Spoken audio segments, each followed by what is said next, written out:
no conforméis a este siglo, sino transformados por medio de la renovación de vuestro entendimiento, para que comprobéis cuál es la buena voluntad de Dios, agradable y perfecta. Ahora, ¿cómo es la voluntad de Dios? Es buena, es agradable y es perfecta. Sobre todas las cosas, es perfecta. ¿Sí? Esa es la voluntad de Dios para con nuestras vidas.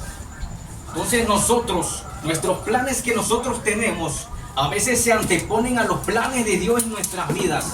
Hace como 2 o 3 meses yo trabajaba en un centro comercial, y en ese centro comercial a veces nos tocaba a nosotros salir a limpiar los cristales de las rampas eléctricas. Nos tocaba limpiar lo que es el cristal y el maneril, que es de goma, donde la gente se agarra al bajar y al subir también. Bueno, a nosotros nos tocaba hacer eso. Siempre nos tocaba hacer eso, era semanal, cada semana se tenía que hacer, y yo y mi compañero íbamos a hacerlo. Pero ya nos habíamos dado cuenta que ya había sido varias veces que ya habíamos propuesto en nuestro corazón nosotros limpiar las escaleras eléctricas, pero cuando nosotros íbamos a ejecutar eso, algo pasaba y ya no terminábamos haciéndolo. O se descomponía la rampa, o la pluma de allá afuera, las barreras se levantaban o tumbaban las barreras, porque las barreras ahí no son como las barreras de otro lado que están bien fijadas. Allá cualquier carro las puede tirar, porque como ellos no quieren malgastar en el equipo, solamente las tienen así nada más como detenidas o medias agarradas. Entonces cualquiera que no quería pagar agarraba y se pasaba y se tiraba la barrera. Entonces cada vez que se tiraba la barrera, nosotros teníamos que ir a ponerla y a medio fijarla para que no se saliera la gente sin pagar, pues. ¿Sí me explico? Pero ya nos habíamos dado cuenta que siempre que proponíamos limpiar la rampa, algo pasaba y ya no lo hacíamos. Y teníamos que ir a hacer otra cosa. Y los pendientes que nos salían cuando que nos poníamos a limpiar la rampa, nos llevaban mucho tiempo. Y ya no podíamos, y aunque nosotros no dijéramos, no, pues terminando este pendiente nosotros vamos a hacerlo. No, porque a veces esos pendientes nos tardaban 2 horas, 3 horas. Y ya cuando nosotros queríamos hacerlo, ya se nos había ido todo el turno. Entonces ya no podíamos hacerlo aunque nosotros quisiéramos. Entonces, lo que me llamaba la atención es que muchas veces nos pasó, no solamente fue 2 veces ni 3, fueron como aproximadamente unas 6 veces o 7. Entonces yo me di cuenta que hasta en las pequeñas cosas Dios tiene la última palabra. Amén. Amén. Yo me di cuenta que a veces, aunque nosotros hacemos planes, nosotros tenemos proyectos, nosotros tenemos visiones, y eso no está mal, eso está bien. Eso no tiene nada de malo. El problema es que tú y yo no podemos ver más allá de lo que nuestras narices no nos dejan ver. Y Dios es un Dios visionario. Dios es un Dios que puede ver más allá de lo que nosotros no podemos ver. Y casi siempre nuestra voluntad, nuestros anhelos chocan con la voluntad de Dios. ¿Por qué? Porque nosotros somos personas egocéntricas. A veces solamente queremos todo para nosotros y no queremos compartir con el prójimo. Si Dios te da algo, es para que tú lo compartas con las personas, no es para que tú solamente te lo quedes para ti solo. Tú tienes que aprender a compartir. ¿Por qué? Porque Jesús por eso decía, es mejor dar que recibir. ¿Sí? Entonces, la voluntad de Dios, como es buena, es agradable, pero sobre todas las cosas, la voluntad de Dios es perfecta. Entonces nosotros, como les digo, les he estado diciendo, la voluntad de nosotros, la voluntad humana, casi siempre es basada en emociones. Y ese es el peor error que tú y yo cometemos. Basar nuestros sueños, nuestras visiones, nuestros proyectos con nuestras emociones. Está comprobado que a Dios no lo vas a mover con emociones, a Dios lo mueves con tu fe. Amén. Yo no estoy diciendo que Dios no se fije en tus lágrimas. Yo no estoy diciendo que a Dios no lo conmueva tu dolor. Lo que yo te estoy diciendo es que si en verdad quieres ver a Dios intervenir en tu vida, tienes que tener fe y creer en que Él lo va a hacer. Amén. ¿Sí me estoy explicando? Entonces la voluntad de Dios casi siempre choca con nuestra voluntad. Entonces en ese ejemplo que les acabo de dar, nosotros podemos ver que muchos son los pensamientos, como dice la Biblia, en el corazón del hombre, más son los de Dios los que permanecen. ¿Sí me estoy explicando? Entonces, ¿qué pasa con el ser humano? Nosotros basamos nuestros propósitos y nuestros sueños en nuestras emociones. Si yo ya estoy alegre, yo le quiero servir a Dios. Si hoy yo estoy triste, o ya no quiero saber nada de Dios. Y las cosas no son así. Y eso a mí me pasaba mucho. A veces me pasa todavía, entonces yo reprendo al diablo porque eso no es de Dios. Eso de nosotros fijar que si yo estoy bien, que si yo estoy mal, depende de que yo le sirva a Dios. No, hermano, estamos tronados completamente. Eso tú y yo no lo podemos permitir a esta altura ya, porque muchos de nosotros ya tenemos años. Ahora, eso no significa que no te vayas a desanimar. Eso no significa que no vayas a tener momentos de tribulación, porque somos humanos. pero no vas a permitir que la situación te mueva a ti. Amén. Vas a ser una persona como Dios, inconmovible. Y si tú sientes que desfalleces, si tú sientes que estás cayendo, es ahí donde Dios está esperándote, que tú dobles tus rodillas. Y solamente basta una palabra para que el Señor oiga tu oración. El Señor siempre está pendiente de ti, el Señor siempre está con nosotros. ¿Sí me explico? Amén. Ahora, yo quiero hablarte de personas en la Biblia. A lo largo de la palabra de Dios, nosotros podemos ver personas que fueron en contra de la voluntad de Dios. Personas que tenían sus proyectos, pero Dios llegó y les dijo, ¿sabes qué? Tus proyectos hámelos a un lado, porque los míos son los que tienen validez en tu vida. Amén. Para que nosotros más o menos empecemos a tomarnos una idea de qué es esto, vamos a ir al libro de Primera de Reyes. Primera de Reyes 11. Libro de Primera de Reyes, capítulo 11, versículo del 9 al 13. Vamos a leer una parte solamente de la historia del rey Salomón.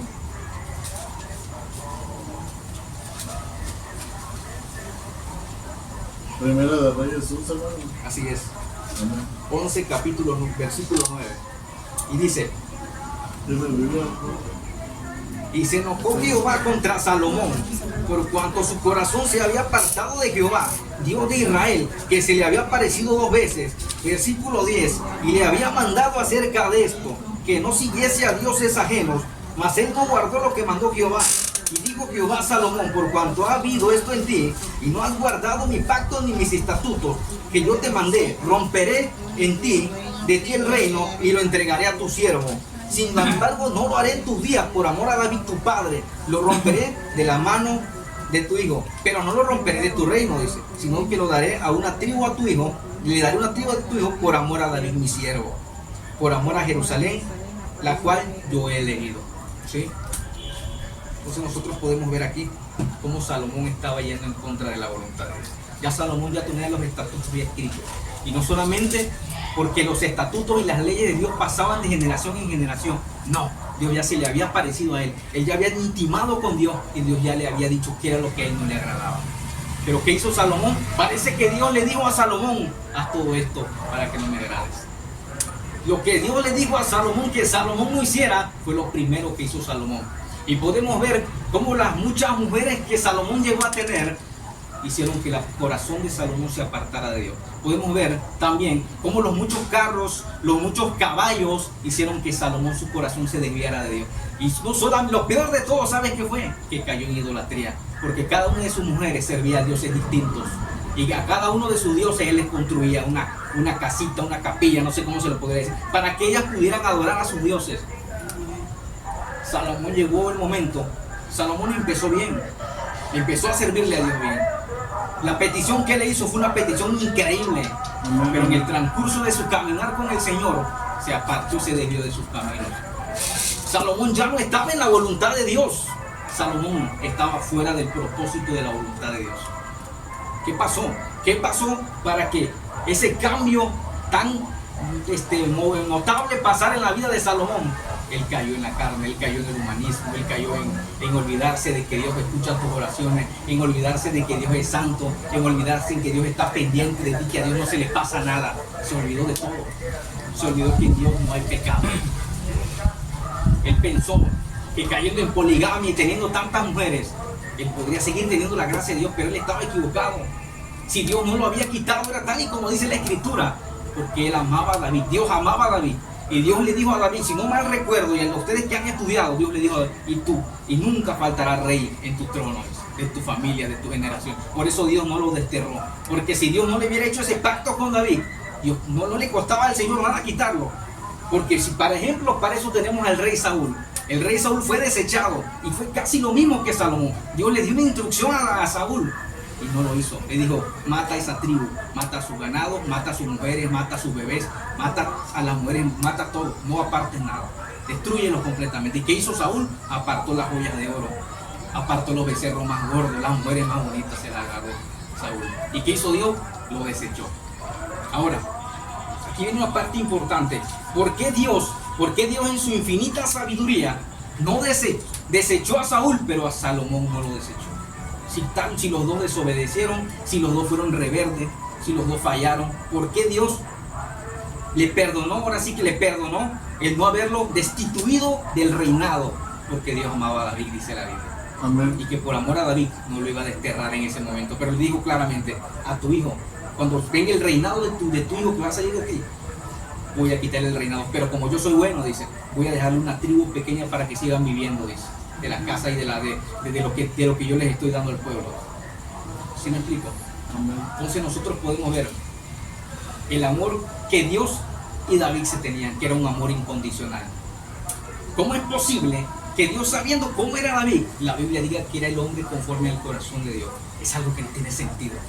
Pero cuando tú estudias, cuando tú escudriñas, cuando el Espíritu Santo está contigo, tú vas a darte cuenta que si David era un hombre conforme al corazón de Dios, era porque era una persona que viene en un constante arrepentimiento. Amén. Es verdad, él adulteró, él era un asesino, él era un hombre de guerra desde su niñez, porque desde muy niño él tenía que enfrentarse a leones, él tenía que enfrentarse a osos.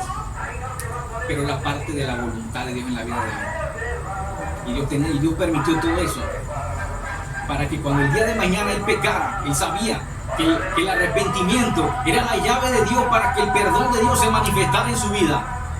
El perdón de Dios se mueve con un arrepentimiento genuino, porque no es lo mismo un arrepentimiento que un remordimiento. Un arrepentimiento te cambia y ya no vuelves a ser la misma persona, pero un remordimiento solamente te hace sentir bien en el instante y luego sigues haciendo lo mismo. No es lo mismo. Sí. Ahora, yo te quiero contar lo que me pasó con el hermano David, con el hermano, el otro muchacho que nos acompañó. El día 21 nosotros compramos una motocicleta, para la gloria de Dios. Nosotros habíamos pagado la motocicleta en un centro comercial. Lo que te voy a contar es real, te va a impactar. Te va a impactar porque a veces, así como hizo Salomón, nosotros vamos en contra de la voluntad de Dios. Pero a veces nosotros vamos en contra de la voluntad de Dios y ni siquiera lo sabemos.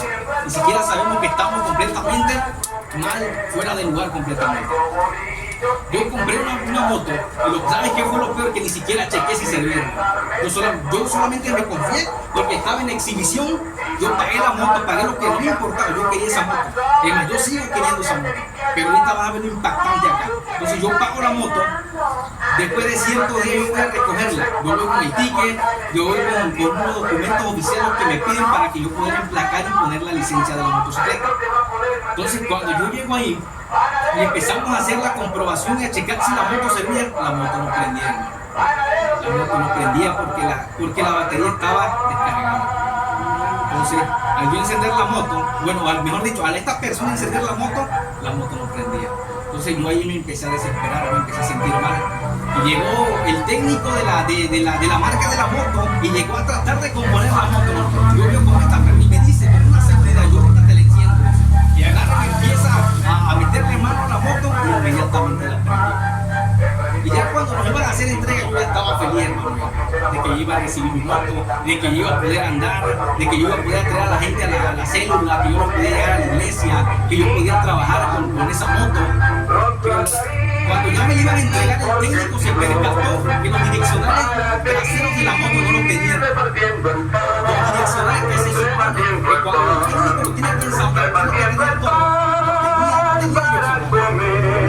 Entonces yo ya me saqué de onda, ¿no? Y dije, ¿cómo es posible que yo ya pagué por la moto?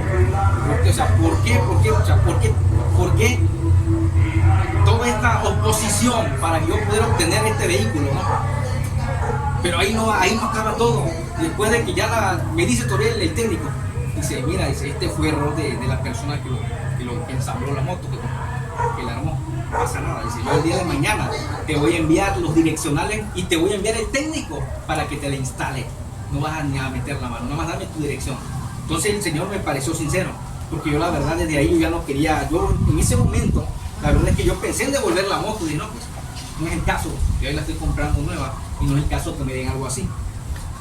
Entonces sacamos la moto con esta persona que nos estaba ayudando. Y cuando ya el chavo iba a arrancar, la moto daba arrancones, hermano. El clutch no estaba bien ajustado. Y tuvo que venir el técnico otra vez de adentro de la tienda a ajustar el clutch de la moto. Y ya empezamos, y íbamos felices, hermano. Dios, gloria a Dios, yo iba feliz. Cuando como a 100 metros se nos para la moto, se poncha la llanta de la moto. O más bien, la cámara de la moto ya estaba ponchada. Dice este chavo, Dios mío, ¿qué cosas te vendieron? Yo ahí, Ahí yo entendí, hermano, que no era la voluntad de Dios que yo comprara esa motocicleta. Yo entendí que estaba yendo en contra de la voluntad de Dios. Pero yo en mi corazón anhelaba con todo mi alma y mi corazón poder obtener ese vehículo. Porque mi deseo nunca fue malo. Si yo quería tener la moto era para ayudar a la gente de la iglesia. Amén. Para ayudar a las personas, para ayudar a ustedes, para ayudar a mi familia, para tener un ingreso extra. Pero ¿sabes qué? Dios no lo permitió. Amén. Y yo me pude ver, y en el momento, no te lo voy a negar, yo me puse a pensar, Señor, ¿por qué lo permites? Es la voluntad de Dios. ¿Acaso no, como decía Gamaliel cuando azotaban a los apóstoles, acaso te vas a poner a pelear contra Dios? No podemos pelear contra Dios, esa es su voluntad. Entonces, yo no digo que la moto Dios no quiera dármela, pero probablemente esa precisamente no. Porque si esa moto tenía todos esos fallos en ese momento, imagínate qué más fallos no le iba a encontrar cuando yo me la llevara a mi casa. Porque lo más probable es que no era lo único que estaba dañado y me estaban vendiendo una moto que según estaba nueva. Entonces, en ese momento yo fui en contra de la voluntad, porque la verdad es que yo me aferré a traérmela. Pero cuando la cámara de la moto, que les hicimos echar aire en la vulcanizadora y así como el aire se lo estaban echando salía, en ese momento yo logré entender que no era la voluntad de Dios. Ahora, eso no significa que Dios no me quiera dar el vehículo, porque Él sabe que hay en mi corazón. Lo más probable es que Dios ya sabía cuál era el estado de esa moto y por eso no me la quiso dar. Entonces el viernes, primeramente Dios, vamos a ir por esa moto en el nombre de Jesús. Amén. ¿Por qué? Porque yo sé que la voluntad de Dios a veces va a chocar con lo que nosotros queremos. A veces no entendemos a Dios. ¿Por qué? Porque nuestros pensamientos son tan simples. Nuestros pensamientos a veces están muy por debajo. No tenemos ni la más mínima idea de cómo Dios piensa. ¿Sí? Ahora, yo quiero que vayan conmigo también. Quiero que vayan conmigo al libro de Jonás, por favor. Libro de Jonás, capítulo 1, versículo 14. Libro de Jonás, capítulo 1, versículo 14.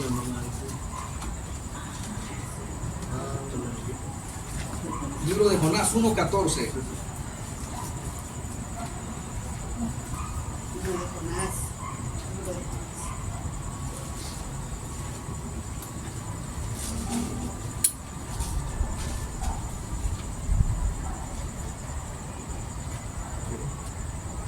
¿Jonás qué, hermano? Jonás 1:14.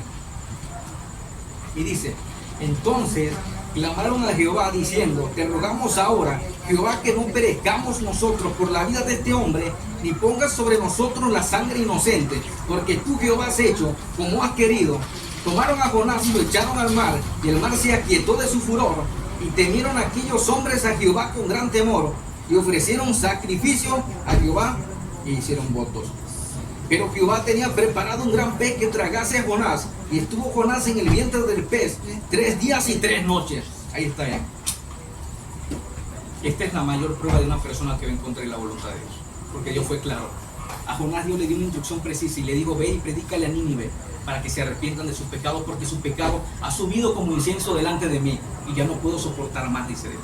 Es necesario que alguien vaya. En este caso yo te estoy escogiendo a ti, le dice Dios. Tú vas a ir y le vas a predicar a ellos. Y en vez de que Jonás obedeciera, lo único que hizo Jonás fue correr de la presencia de Dios y tomar una nave a Tarsis.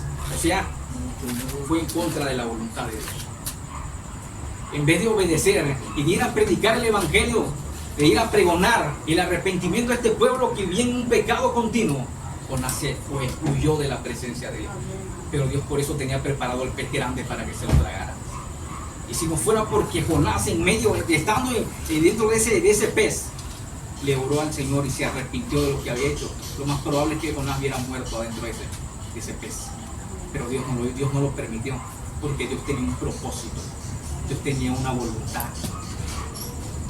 Sí, porque tú y yo, cuando Dios te escoge, tú ya no puedes renunciar, hermano.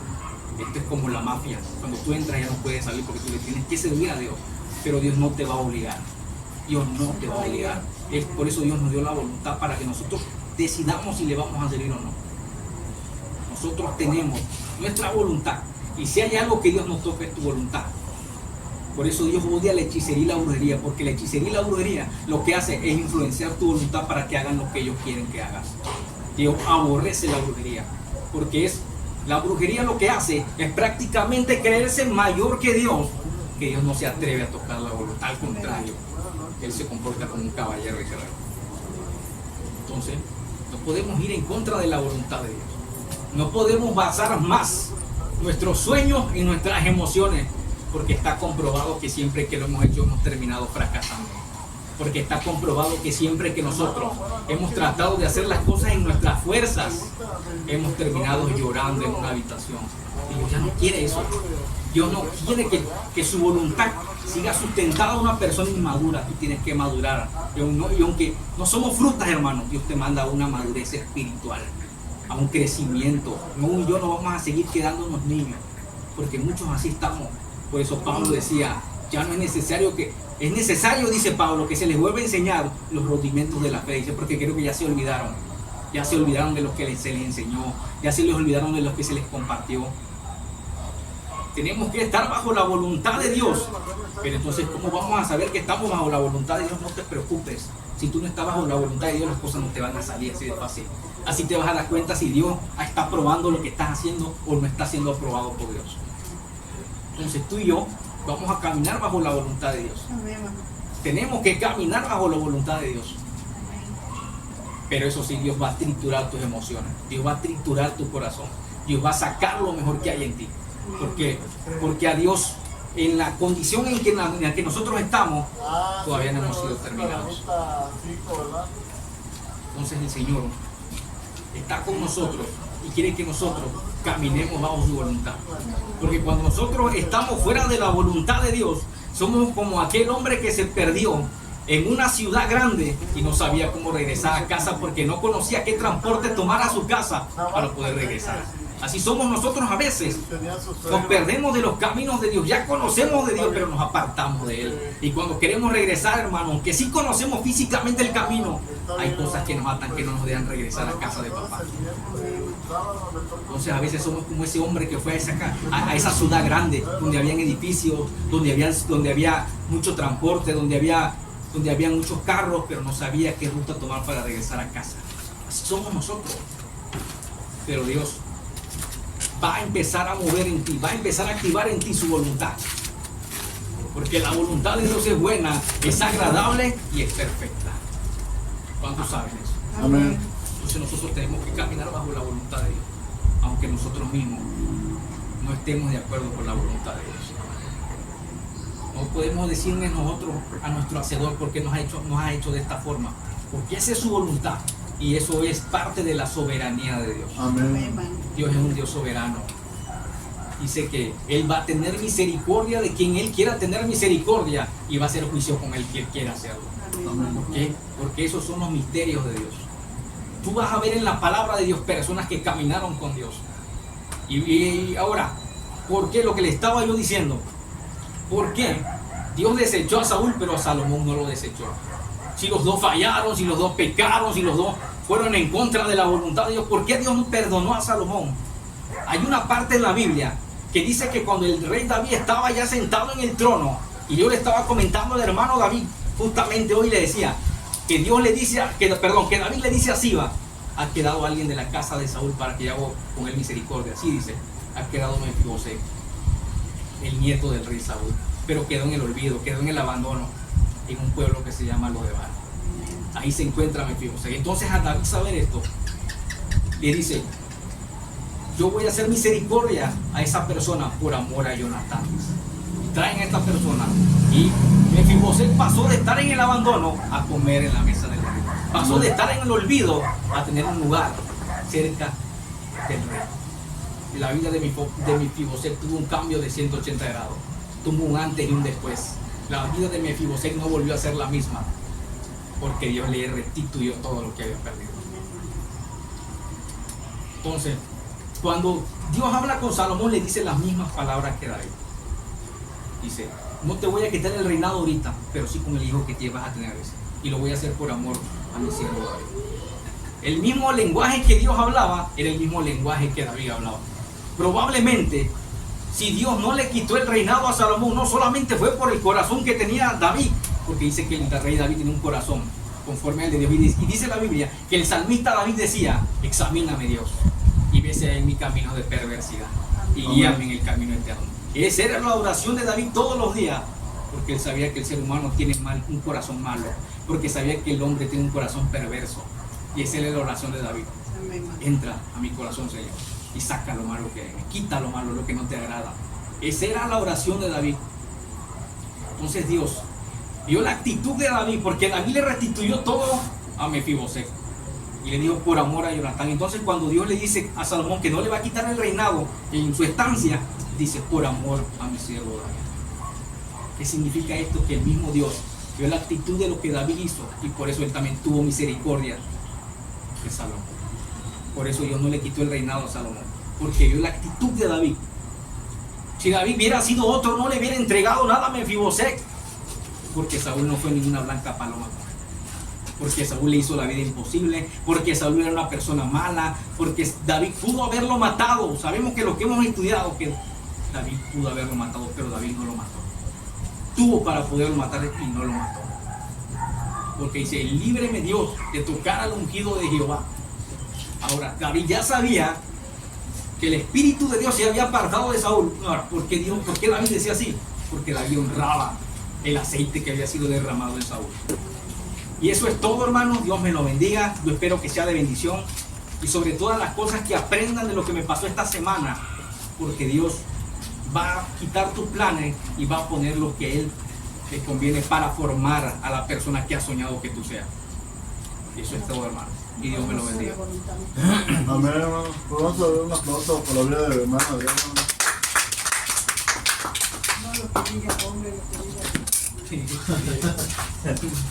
Amén, hermano. Amén. Tiene razón. Y sí, hermano, muchos de nosotros